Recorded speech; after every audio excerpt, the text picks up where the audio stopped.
एकनाथी भागवत, एकच नाथ, आणि तो एकाकडे नेतो आपल्याला, एका आत्मस्वरूपाकडे नेतो, आणि एका आत्मस्वरूपाकडे गेल्यानंतर आपल्याला शांती मिळते.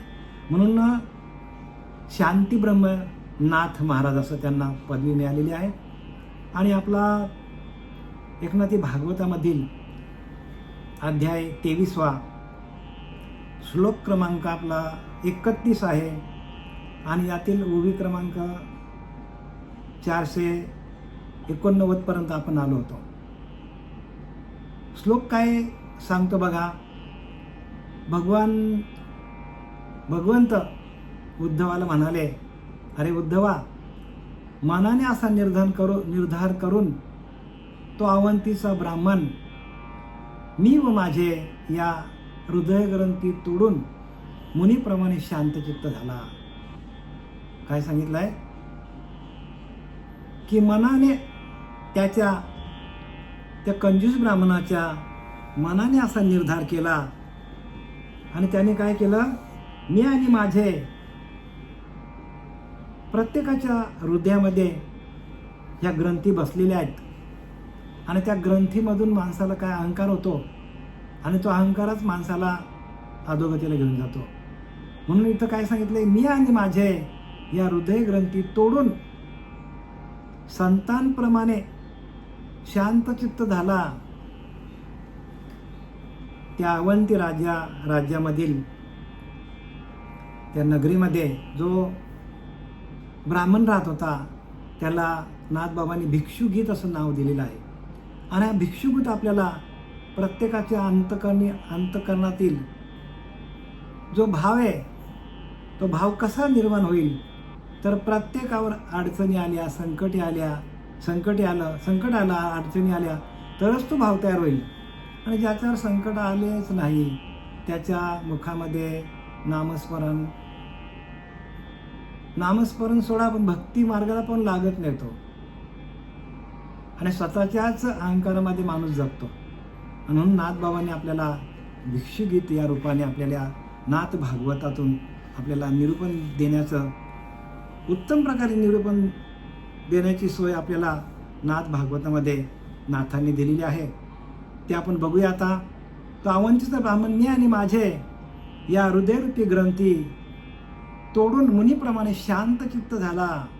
मनुष्य शांत कधी होतो, जर त्याने ठोकरी खाल्ल्या तर, ठेच लागली तर, प्रपंचामध्ये अनेक दुःख आले तर.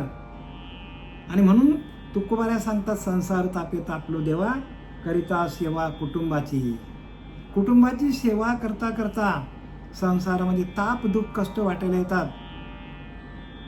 आणि पुढे सांगतात, म्हणून तुझे आठवले पाय. अशी प्रत्येक माणसाची परिस्थिती आहे. भगवंताचे पाय माणसाला का आठवतात, तर संसारामध्ये ताप आले, दुःख आले, कष्ट आले तरच भगवंताचे पाय आठवतात. नाहीतर ज्याच्याकडे सगळं आहे तो भगवंताचं नाव पण घेत नाही. भक्ती तर बाजूलाच राहिली हो, नाव पण घेत नाही भगवंत, त्याला वाटतं मीच चालवतो. आणि अशी प्रत्येक जीवाची कथा आहे. म्हणून ज्या जीवाने अत्यंत दुःखाची निवृत्ती आणि स्वरूपाची प्राप्ती, अत्यंत दुःखाची, ज्यावेळेला अत्यंत दुःख माणसावर येईल त्यावेळेला स्वरूपाची प्राप्ती होईल. स्वरूपाची म्हणजे आपल्या आत्मस्वरूपामध्ये तो स्थित होईल. अनेक प्रकारचे दुःख भोगले तर, ज्याला दुःखच वाटायला आले नाही तो स्वरूपाकडे येणारच नाही हो. म्हणून जेवढे कहाण्या आहेत, कथा आहेत, त्या सगळ्यांच्या कथा अशाच आहेत की ज्याने अत्यंत दुःख भोगिले, जेणे तयाशीच परमार्थ बाणे, आणि संसार दुःखाचे गुणे परमार्थ वाढे. संसारामध्ये ताप दुःख कष्ट आले तर परमार्थ हजारो पटीने वाढतो. आणि ज्याला ताप नाही, दुःख नाही, कष्ट नाही पडले, तो परमार्थ करत पण नाही, देवाचं नामस्मरण पण करत नाही. म्हणून तुझे आठवले पाय, ये ग माझे माय पांडुरंगे. काय सांगतात बाबा पांडुरंगा, मला संसारामध्ये ताप दुःख कष्ट आले. आणि पुढचं चरण काय सांगतो, बहुत जन्माचा झालो भारवाही, बहुत जन्माचा झालो भारवाही, सुटीचे हे नाही वर्म ठावे. काय सांगतात तुकाराम महाराज? सुटीचे हे वर्म नाही ठावे. अनेक जन्मामध्ये अनेक प्रकारचे दुःख मी भोगले. बहुत जन्माचा झालो भारवाही. अनेक जन्मामध्ये अनेक योनीमध्ये तुकाराम महाराज कसे होते? तर दिव्य दृष्टी होती त्यांना. आणि म्हणून त्यांनी 5वा वेद अभंग जे आहेत तो 5वा वेदच आहे हो. केवढे अभंग आहेत त्यांचे. कितीतरी अभंग होते आणि लोकांनी डुबवले काय पाण्यामध्ये, डुबवले सगळे पाण्यामध्ये. कोणी जाळले, कोणी काय केलं, किती त्रास दिला. त्यातनं काहीतरी 4,500 आपल्या हातात मिळाले. 3-3.25 लाख होते काहीतरी अभंग. असा तुकोबराया सांगतात, बहुत जन्मीचा झालो भारवाही. आपली परिस्थिती सांगतात बरं का. तुकाराम महाराज स्वतःबद्दल बोलतात. म्हणजे स्वतःबद्दल म्हणजे आपण आपल्याबद्दल समजून घ्यायचे. तुकाराम महाराज सांगतात म्हणजे त्यांना आलेली अनुभूती ते आपल्याला सांगतात. तशी आपल्याला अनुभूती यायला पाहिजे. बहुत जन्माचा झालो भारवाही. किती जन्मामध्ये आपण भार व्हायला. ह्या जन्मात, त्या जन्मात, त्या जन्मात अनेक जन्म झाले. 184 योनी खोकर तूने मनुष्य देह पाया. राम नाम खोया तो क्या रे तूने पाया. बघा कबीरदास सांगतात. एवढं सगळं करून 84 लक्ष योनीला जाऊन या नरदेहाला येऊन जर आपण आपल्या मुखामध्ये राम नाम येत नसेल तर क्या रे तूने पाया. काय आपण बघितलं? गेलं सगळं. सगळं जाणार. बघा लक्षात घ्या. म्हणून संतांना एवढी तळमळ आहे. संतांना तळमळ आहे की प्रत्येक जीव या 184 योनीमधून बाहेर पडावं आणि भगवंताशी एकरूप व्हावं. भगवंत त्यांना प्राप्त व्हावं. जर ह्या देहामध्ये आपल्याला त्या भगवंताची प्राप्ती झाली नाही तर मग पुढचे जन्म आपले गेले. पुढच्या जन्मामध्ये काय आहे तर पुढच्या जन्मामध्ये आपल्याला आहार, निद्रा, भय आणि मैथुन या 4 क्रिया आहेत. ज्ञानाची क्रिया नाही आहे. म्हणून मनुष्य देहाला येऊन आपण काहीतरी करायला पाहिजे. बहुत जन्मेचा झालो भारवाही. सुटीचे हे नाही वर्म ठावे. कसं काय सुटायचं या 84 लक्ष योनीमधून? कसं बाहेर निघायचं हे वर्मच नाही ठाऊक. सगळेजण पूजा करतात. सगळेजण देवाची भक्ती करतात. कोण भक्ती करत नाही जगामध्ये? सकाळी उठल्यावर अगरबत्ती लावतात, देवाची पूजा करतात, फुलं वाहतात, देवाला फलं वाहतात, जेवण वाहतात, जेवण दाखवतात. कोण करत नाही भक्ती? पण सुटतील का एवढं करून? नाही सुटणार ना. असतेच्या महापुरी रिगता तो कोट्यावरी. परी प्राप्तीच्या पहिलं तरी विपायला रिघे. ज्ञानोबराया सांगतात. प्राप्तीच्या पहिलं तरी भगवंताची प्राप्ती करण्यासाठी पहिलं तीराला जावं लागेल. म्हणजे देहबुद्धी टाकावं लागेल. आत्म स्थितीमध्ये स्थित राहायला लागेल, स्थित व्हावं लागेल. आणि ही जी क्रिया आहे वर्म आहे ते. आणि संतांकडे वर्म आहे. म्हणून संतांनाच वर्म माहिती आहे. बाकी जे लोक आपल्याला नुसतं ऐकवतात ज्ञान, प्रक्रिया करून दाखवत नाही, ते संत नाही आहेत. ते समाज प्रबोधनकार आहेत. आणि संत काय करतात? आपल्याला शांत करतात. आपल्याच आत्मस्वरूपाशी एकरूप होऊन त्याचं भजन करता करता आत्म्याच्या भजनानंदामध्ये जाऊन जी शांती मिळते ती जगामध्ये कुठंच मिळणार नाही तुम्हाला.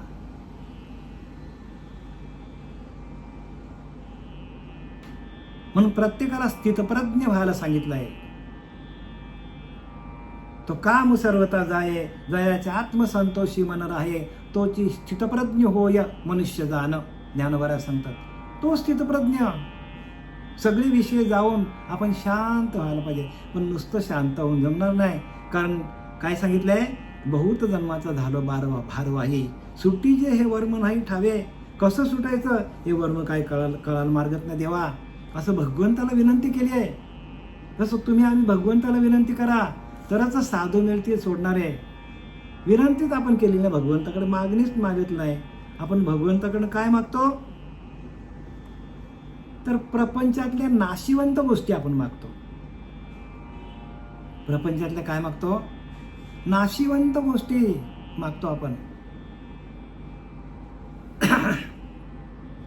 सगळ्या भोगाच्या वस्तू आपण मागतो. पण जे शाश्वत आहे त्या शाश्वताकडे कोणाचंच लक्ष नाही. आणि ते शाश्वत आपल्या हातामध्ये येण्यासाठी दोन्ही दिसती सारखी, वर्म जाणे तो पारखी. तुम्ही पारखी व्हा हो. आपल्याला तेवढी तल्लख बुद्धी दिलेली आहे, तीक्ष्ण बुद्धी दिलेली आहे. पारखी व्हा. काय चांगलं काय वाईट ह्याचं आपण पारख करायला पाहिजे. आणि आपण जर पारख करायला चुकलो तर 84ला आपण गेलो, मग तिथे कोणाची भिडभाड नाही. म्हणून सावध व्हा. आता वही क्रमांक आपण वळूया. वही क्रमांक 489. जेविका ये फळ परिपाकाते, सांडी जन्मल्या निज देठाटे, देठ न धरी त्या फळाते, फळ देठाते धरीना. अशी या कंजूस ब्राह्मणाची अवस्था झाली. आणि तू त्या अवस्थेला जाऊन बहु दुःख भोगिले जेणे, तयाशीच परमार्थ बाणे. त्याने सगळ्या प्रकारचे दुःख भोगले त्याने. आणि आता तो काय म्हणतो की जसं काय एखाद्या झाडाला फळ आलं की फळ काय करतो, देठा सोडून देतो. आणि देठा पण फळाला सोडतो. तसं मी आणि माझं ह्या ग्रंथी मी सोडून दिल्या. मी आणि माझं ओझं आहे हो. माझी बायको, माझी मुलं, माझी प्रॉपर्टी, माझी बंगला, माझा गाडी, ह्या सगळं जे काय हे मी आणि माझं ह्या ग्रंथी सुटल्या पाहिजे. आणि या ग्रंथी कुठे आहेत, आपल्या आतमध्येच आहेत. आणि त्या सुटतील कधी, बहु दुःख भोगिले जेणे, तया अशीच परमार्थ बाणे. संसार दुःखाचे निगुणे परमार्थ बाणे. अंगामध्ये परमार्थ बांधला पाहिजे. संसार दुःखाचे निगुणे. संसारामध्ये ताप दुःख कष्ट आले तरच, नाहीतर अन्यथा नाही. काही केल्या तरी आपल्याला आपली देहबुद्धी जात नाही. आणि ती देहबुद्धी कधी जाईल, अनेक आपल्यावर प्रसंग आले तर. देठ न धरी त्या फळाते, फळ देठाते धरी. बघा, देठ पण फळाला धरत नाही आणि फळ पण देठाला धरत नाही. का? तसं आपण संसाराला पण धरायचं नाही आणि आपण संसारामध्ये लिप्त पण व्हायचं नाही आणि आपल्यामध्ये संसार आणायचा पण नाही. संसारामध्ये असायचं बरं का. संसारी असावे, असूनी नसावे, जैसे पद्मपत्र जळामध्ये. ज्ञानोबाला सांगतात की नाही, संसारी असावे, असूनी नसावे. मग ते कसं काय असावे नसावे, जैसे पद्मपत्र दृष्टांत देतात. जसं काय पाण्यामध्ये जसं कमळाचं पान आहे, त्याच्यावर कितीही पाणी पडला त्या कमळाच्या पानावर तरी तो पाणी सोडून देतो, धरत नाही. वेळूची पानं कशी असतात माहिती आहे का तुम्हाला? वेळूच्या पानावर पाऊस पडला की लगेच खाली उतरतो. कमळाच्या फुलावर, कमळाचा फुल कशामध्ये उगवतो? चिखलात उगवतो. पण चिखल जरा तरी ठिपका असतो का वांग्याला? संसारी असावे, हसूनी नसावे, जैसे पद्मपत्र जळामध्ये. जसं त्या कमळाचं पान जळामध्ये आहे, जसं तो कमळ चिखलामध्ये आहे, पण अंगाला चिखल लावून घेत नाही, तसं आपण असायला पाहिजे हो. तसं हा झाला अवंती नगरीमधील ब्राह्मण. उज्जैनी राज्यामध्ये अवंती नगरीमध्ये हा ब्राह्मण, कृपण ब्राह्मण, त्याची कथा सांगितली आहे. आणि त्याची कथा नाही बरं, काही प्रत्येक जीवाची कथा आहे. तुमची आमची पण हीच कथा आहे. आणि म्हणून नाथांनी आपल्याला इथं विवरण केलं तिथं. तेवी हा न धरी अहंतेशी, अहंता लाजली न ये यापाशी. हाही देहाभिमानाशी सद्भावेशी नातळे. बघा, तशी अहंता आहे, माणसाला अहंकार आहे. त्याने अहंकार धरला म्हणून ही त्याची परिस्थिती आली. म्हणून अहंकाराने नाडला, तुका म्हणे वाया गेलो. आणि हा वाया गेला अहंकारामुळं. तसं प्रत्येक माणसाकडे अहंकार आहे, दिसत नाही, सूक्ष्म अहंकार आहे. आणि तो एकदम ज्वालामुखी होतो. आणि तो अहंकार काय करतो? दुसऱ्याला चालत नाही, आपल्यालाच जाळतो.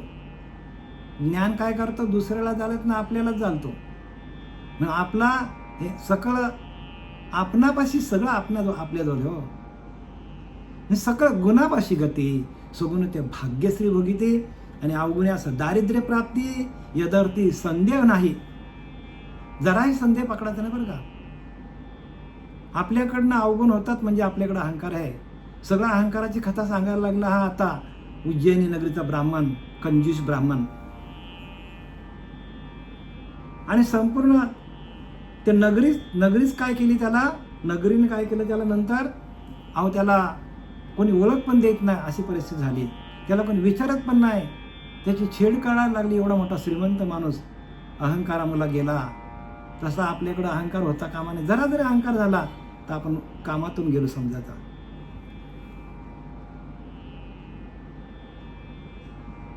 तेवी हा न धरी अहंतेशी. तसं याने काय केलं, जसं कमळाचं पान जसं पाण्यात राहतो आणि पाण्याला लिप्त होत नाही, तसं हा अवंती नगरीचा ब्राह्मण अहंतेपासून लांब गेला. अहंता राहिली नाही त्याच्याकडं. अहंता लाजवी नय मजपाशी. आता अहंता काय केलं, अहंता लाजली. त्या अहंकाराला बोलवायला लागला, पण अहंकार यायला तयार नाही त्याच्याजवळ.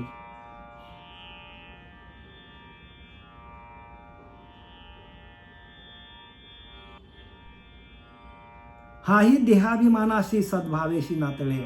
आणि ह्याने पण काय केला, देहाचा अभिमान सोडून दिला. तसं तुम्ही आम्ही जोपर्यंत आपल्या देहाचा अभिमान आहे, सगळं आपल्याला वाटतं हे सगळं मी करतो, माझं आहे, मी आणि माझे ओझे, हे ओझं आहे सगळं आपलं. आणि हा ओझं आपण टाकत नाही. हे सगळं मी केलं, माझ्यामुळे झालं, हे शेवटपर्यंत आपल्याला जात नाही. आणि त्याच्यामुळं आपल्याला देहबुद्धी येते.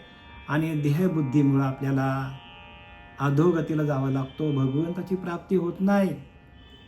म्हणून प्रत्येक संतांनी लोकांचं मार खाल्लं, शिव्या खाल्ल्या, लोकांनी काट्याने मारलं, त्यांना थुंकल्या अंगावर, तरी काही बोलले नाही. का? या देहाचाच अभिमान. आणि देहाचा अभिमान कधी जाईल, ज्या वेळेला आपल्यावर अनेक संकट येतील, अनेक प्रकारचे, आपल्या कोणीच राहणार नाही जगामध्ये, एक भगवंताशिवाय दुसऱ्या जगामध्ये माझा कोणीही नाही, असं ज्या वेळेला देहाची अवस्था होईल, त्यावेळेला देहबुद्धी निघून आत्मबुद्धीकडे माणूस वळेल.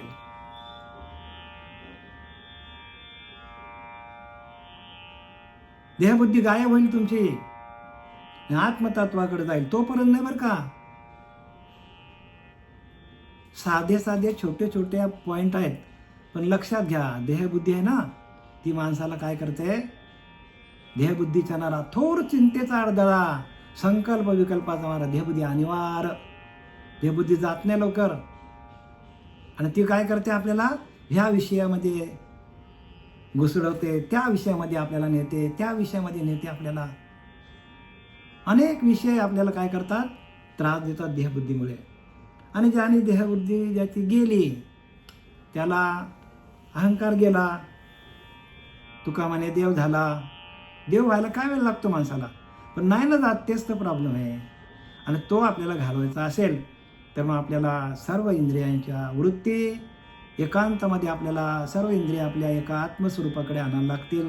आणि एकदा आत्म्याची भेट झाली, आत्मतत्वाशी एकरूप झालो, आत्मतत्वाचा अनुभव आला, तर आपल्याला आपला देहाभिमान आपोआपच गळीत होतो. आपोआपच काय करावं लागत नाही. आणि म्हणून हे सगळ्या प्रक्रिया दिल्यात. आपण कित्येक जन्म जरी घेतले तरी आपल्याला आत्मज्ञान होणार. जोपर्यंत आपल्या आत्म्याशी आपण एकरूप होत नाही, आत्म्याचं भजन करत नाही, आत्मचिंतन करत नाही, आत्मतत्वाची अनुभूती घेत नाही, आत्मसाक्षात्कार आपल्याला होत नाही, तोपर्यंत सगळं जिथल्या तिथेच आहे, कुठंच जाणार नाही बरं का. आणि म्हणून प्रत्येकाने किती पण पंथ जरी मोठे असतील, किती पण गुरु जरी मोठा असेल, तरी पण जोपर्यंत जीवाचा ना शिवाचा ऐक्य होत नाही, म्हणून जोपर्यंत अंतःकरण शुद्ध नाही, तोपर्यंत मंत्रतंत्र काही फायद्याचे, काय कामाचे नाही. आणि जोपर्यंत आत्मसाक्षात्कार होत नाही, तोपर्यंत गुरु शिष्य नातं पण खोटं आहे सांगतात नाथबाबा. मग आत्मसाक्षात्कार होण्यासाठी काय करायला पाहिजे, तर सातत्याने ध्यान करायला पाहिजे. गुरुनी दिलेल्या त्या नामावरती आपण आरूढ व्हायला पाहिजे. म्हणून लिहिले की नामसंकीर्तन साधन पाय सोपं आहे हो, एकदम सोपं आहे. अहो, नाम संकीर्तनासारखा सोपं जगामध्ये वस्तू नाहीये. मग आपल्याला प्राप्त का होत नाही, तर आपण कुठेतरी अडकलेलो आहोत. आपण या देहबुद्धीमध्ये अडकलेलो आहोत. आणि हा ब्राह्मण देहबुद्धीतून बाहेर पडला आणि गुरुला शरण गेलाय आणि गुरूंच्या चरणावरती तो काय झालाय, आडवा झालाय आणि मग त्याला सगळं हे प्राप्त झालेलं आहे. तसं संसारामध्ये जोपर्यंत माणसाला ताप दुःख कष्ट येत नाही तोपर्यंत गुरुला शरण जात नाही. पण काही लोक ताप दुःख कष्ट येऊन गुरुला शरण गेले पण गुरुच त्यांना अनुग्रह देत नाही, प्रबोधाचं चिंतन देत नाही, आत्मा अनुभव आणून देत नाही, आत्मसाक्षात्कार होत नाही. तोपर्यंत केलेले सर्व कर्म निरर्थकम, सगळे कर्म फुकट जाणार आहेत. लक्ष द्या जरा व्यवस्थित. तेवी हा न धरी अहंतेशी, अहंता लाजवी नयेशी, लाजली नये पाशी, हाही देहाभिमानाशी सद्भावेशी नातळे. हा देहाभिमानाला पण धरत नाही, टाकून दिलं त्याने. जळी जेवी पद्मिनी पानं, आसोनी जळेशी अलिप्त जाणं, तेवी नातळोनी देहाभिमान, संन्यास ग्रहण विद्युक्त. आता त्याने उदाहरण दिला की पाण्यामध्ये जसं कमळाचं फुल आहे, कमळाचं पान आहे, तो जरा पण पाण्याशी लिप्त होत नाही. तेवी नातळे देहाभिमान, तसं त्याचं देहाभिमान त्याला काहीच करू शकत नाही. संन्यास ग्रहण विद्युक्त. जसा संन्यासी एखादा माणूस संन्यासी असतो, त्याने संन्यास घेतलेला असतो, जसा तो कुठल्याच विषयामध्ये लिप्त होत नाही, तो भगवंताच्या नामस्मरणामध्ये एकरूप झालेला असतो, म्हणून कुठल्याच विषयांना तो लिप्त नसतो. तसं या ब्राह्मणाची अवस्था झालेली आहे. अन्य संन्यासी करोनी होम, जाळीला म्हणती काम क्रोध काम, शेखी तीळ तूप होय भस्म, क्रोध काम संचले. आता नाथबाबा सांगतात की बरेचसे असे योगी आहेत बघा, योगी ह्या ब्राह्मणाचं, कंजूस ब्राह्मणाचं अभिमान गेला, विषय गेले, बायका पोरं गेली, सगळं गेलं याचा आणि देवाचं चिंतन त्याचं आपोआप चालू झालं. पण इथं नाथबाबा सांगतात बघा काय सांगतात, अन्य संन्यासी करून होम. काही संन्यासी असेत होम करतात, यज्ञ करतात, हवन करतात, आणि जरी होम हवन यज्ञ केलं, जाळीला म्हणते काम क्रोध काम, आणि त्या हवनातून त्या यज्ञातून काम क्रोध जाळून टाकला असं म्हणतात. पण नाही बघा, शेखी तीळ तुप होय भस्म. शेवटीला त्या यज्ञामध्ये तुपाची आहुती, तेलाची आहुती, काय समिधांची आहुती, काय जे काय असेल नारळ फळ असतील त्या फळांची आहुती दिली जाते. पण तिळाचा, तुपाचा, त्या नारळाचा भस्म होऊन जातो कामक्रोध संच. पण त्याच्यातला कामक्रोध जात नाही बघा. कामक्रोध जाण्यासाठी, कामक्रोधांना जाळून टाकण्यासाठी साधू मोठे मोठे यज्ञ करतात, हवन करतात, कामक्रोधांना जाळून टाकण्यासाठी बरं का. पण ह्याने यज्ञ पण केलं नाही, हवन पण केलं नाही, पण याच्यावर आलेली परिस्थिती जी आहे त्या परिस्थितीने काय झालं, परिस्थिती माणसाला शिकवतो, परिस्थिती माणसाला भगवंताकडे नेतो. जन्मतः माणूस आज्ञानं आहे म्हणून जन्माला आलाय.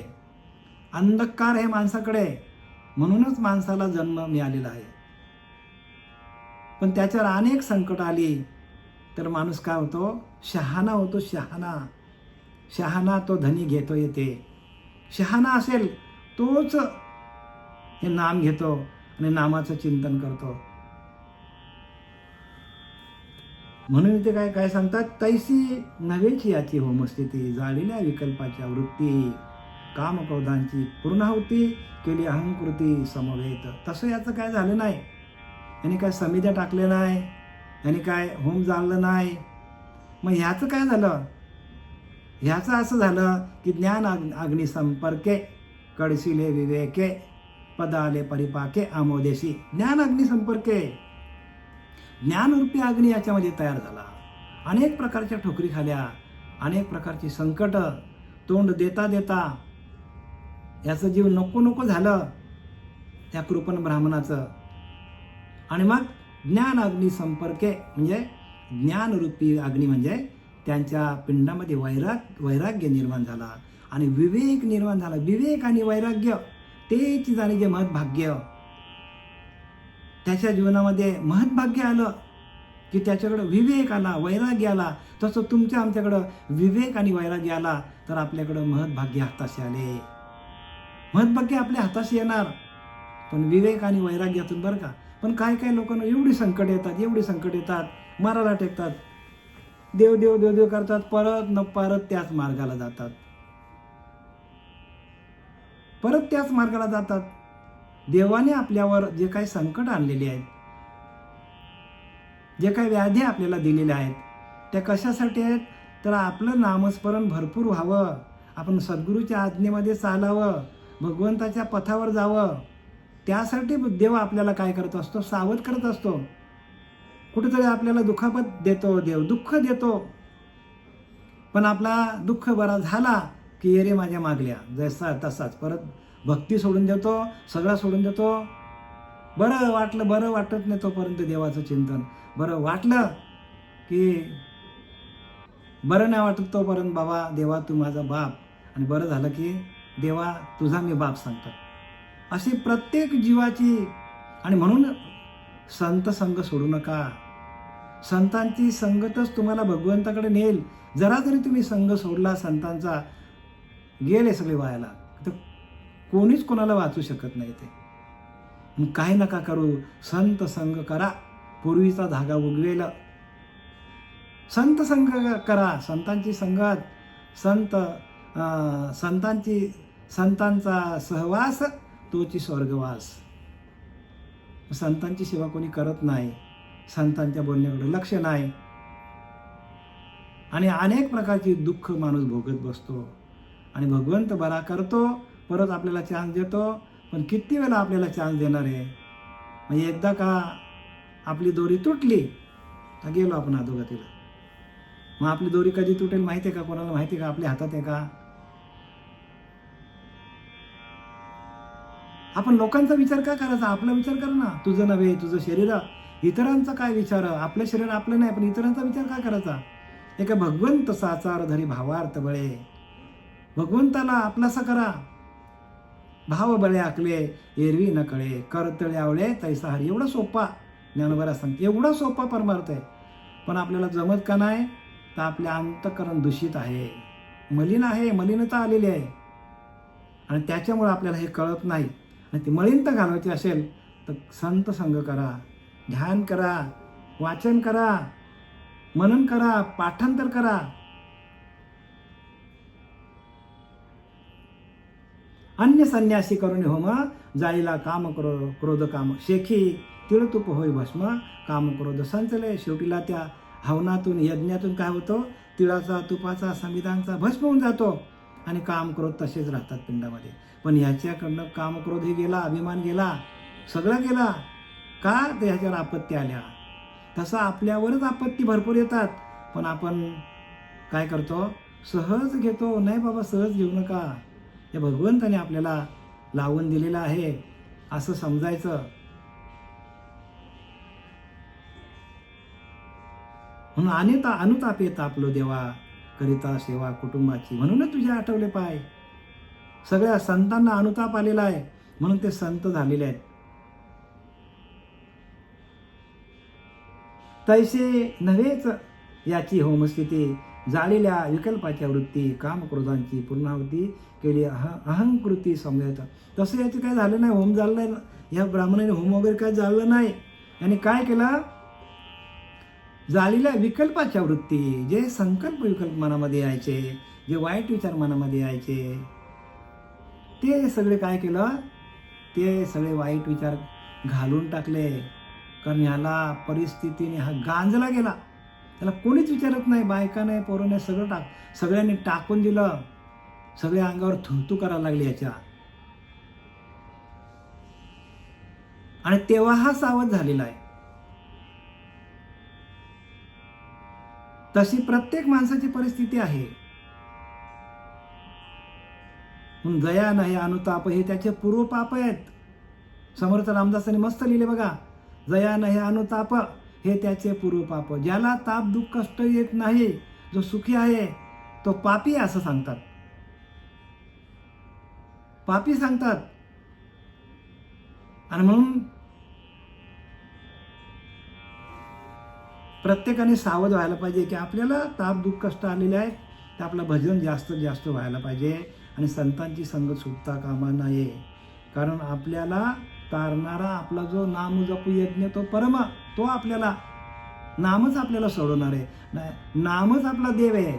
नामातून सृष्टीची निर्मिती झालेली आहे. नामातूनच आपला देह निर्माण झालेला आहे. नामातून संपूर्ण ब्रह्मांडाची निर्मिती झालेली आहे आणि ते नाम आपल्या हातात आलेलं आहे. आणि त्याचा आपण आश्रय केला भगवंताचा तर आपण सुटून जाऊ. तोच आपला भगवंत आहे. काम क्रोधादी पूर्णाहुती केली अहंकृती समयेत. आणि काम क्रोध वगैरे जे अहंकार वगैरे तो याचा जाळून गेला, म्हणजे जळून गेलेला आहे ह्या माणसाचा. कोणाचा? या कृपण ब्राह्मणाचा. होमोनी निज स्वभावाशी, काय लिहिले आहे? होमोनी निज स्वभावाशी झाला त्रिदंड संन्यासी. आज्ञा घेऊन गुरुपाशी सुखे सुखवाशी विचारत. आता एवढी संकट आली तेव्हा तो गुरुला शरण गेलाय. तसं जोपर्यंत माणसावर संकट येत नाही तोपर्यंत गुरुला शरण जात नाही. आणि काही माणसं गुरुला शरण जातात, ती स्वार्थासाठी जातात, आपल्याला बरं वाटावं, आपल्याला संपत्ती मिळावी हे मागण्यासाठी गुरुकडे जातात. गुरुकडे दुःख मागत नाही कोणी. आणि कुंतीने देवाकडे दुःख मागितलं. आपण दुःख मागत नाही, आपल्याला असं वाटतं नको ते दुःख. आणि ज्याच्या अंगामध्ये दुःख नाही, ज्याला दुःख नाही, तो कुठं जातो? तो विषय वासनेकडे भरकटला जातो. म्हणून भगवंताने आपल्याला जे जे काय दिलेलं आहे आपल्या वाट्याला, होमोनी निज स्वभावाशी, म्हणजे काय केलं त्यांनी? स्वतःचा स्वभाव हवन करून टाकला. जो मागचा स्वभाव होता कंजूस ब्राह्मणाची कंजूशी, पैसा कमवायचा, त्याच्याकडे असणाऱ्या नोकरांना वेळेवर पगार न द्यायचा, गावातल्या लोकांना विचारायचं नाही, घरामध्ये कुठलं कार्य करायचं नाही. का? तर धान्य संपेल. बघा मागे वाचाच दाखवले सगळं त्याच्यामध्ये संपूर्ण अनेक प्रकारचे त्याने केलेलं सगळं. आणि त्याचा तो स्वभाव त्याने काय केला? हवन करून टाकला. म्हणजे काय केला? स्वभावाला आग लावून टाकली त्याने. स्वभावाला संकल्प विकल्प जाळून टाकले. स्वभावाला काय केलं त्याने? अग्नी देऊन टाकली. होमाने म्हणजे हवन केला. निज स्वभावाशी स्वतःचा स्वभाव जो होता टाकून दिला त्याने. झाला त्रिदंड संन्यासी. आणि जगामध्ये संन्यासी वृत्तीने तो वावरत फिरला, सगळीकडे फिरायला लागला. संन्यासी झाला तो. ऐसा घेई संन्यासाची व्याख्या माहिती आहे का तुम्हाला? ज्ञानोबाराने सांगितलंय, ऐसा घेई संन्यास करी संकल्प विकल्पाचा नाश. ऐसा घेई संन्यास करी संकल्प विकल्प. आपल्याकडे जे विचार येतात ना, विचार, आपल्याकडे संकल्प विकल्प तयार होतात. डोंगराचे डोंगर तयार होतात आपले. एका तासामध्ये कोटी वेळा सृष्टी होती जाते. एका तासामध्ये कोटी वेळा सृष्टी तयार करतो आपण संकल्पनेतून. आणि आपण लगेच त्यांचा खंडन ताबडतोब मोडून पण टाकतो. असं जन्माला आल्यापासून मरेपर्यंत आपण कितीतरी संकल्प केले असतील, राहिले का आपल्याकडे? सगळे संकल्प आपले जळून गेल्यानंतर आपल्याला जी आत्मस्थिती, आत्मभाव, निजभाव जो तयार होतो, त्या सुखामध्ये आपण रममान होतो. आणि त्या सुखाशी एकरूप होऊन जो अखंड भजन करतो तो संन्यासी आहे. तुकाराम महाराज म्हणतात नाही काय? तुका म्हणे मन मुरे मग जे उरे ते तू. तुकाराम महाराज म्हणतात मनाचा स्वभाव जो आहे संकल्प विकल्प तयार करणं तो तुझा गेला. मन मुरे मग जे उरे, मग जी अवस्था उरते ते तू, ते तुझं स्वरूप, ते तुझं आत्मस्वरूप, ते आपलं आत्मस्वरूप आहे. एकदम सोप्या भाषेत सांगितलं आहे. पण हे कळेल कुणाला? कुठल्या पंथांना कळेल? ज्यांना अनुभूती आली आत्मस्वरूपाची, ज्यांनी ध्यान केलं, जे अंतर्मुख झाले त्यांनाच कळेल. अन्यथा बाकीच्या लोकांच्या हे डोक्यावरनं जाईल. त्यांचा विषयच नाही. का? खरा परमार्थ हाच आहे. शेवटची भक्ती आत्मनिवेदन.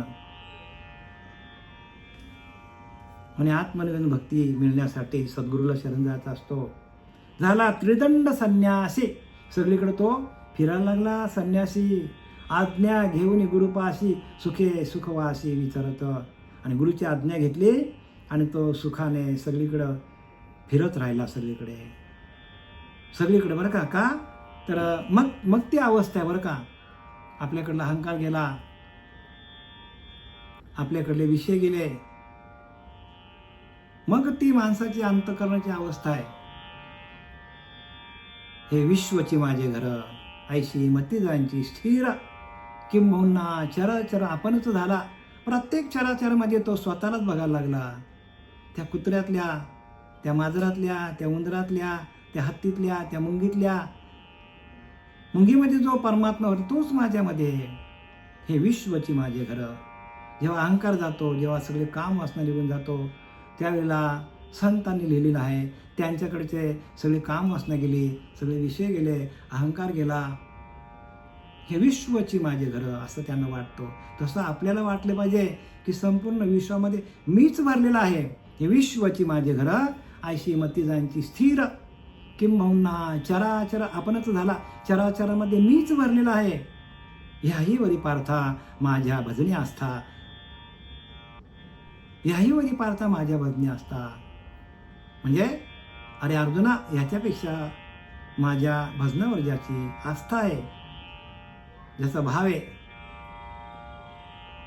त्याच्या मी माथात मुकुट करी, त्याच्या माथ्यावर मी मुकुट होऊन राहतो. भगवंत सांगतो, तयांच्या माथा मी मुकुट करी. म्हणजे भगवंत आपल्या माथ्यावर मुकुट स्वरूपाने राहतो. कधी?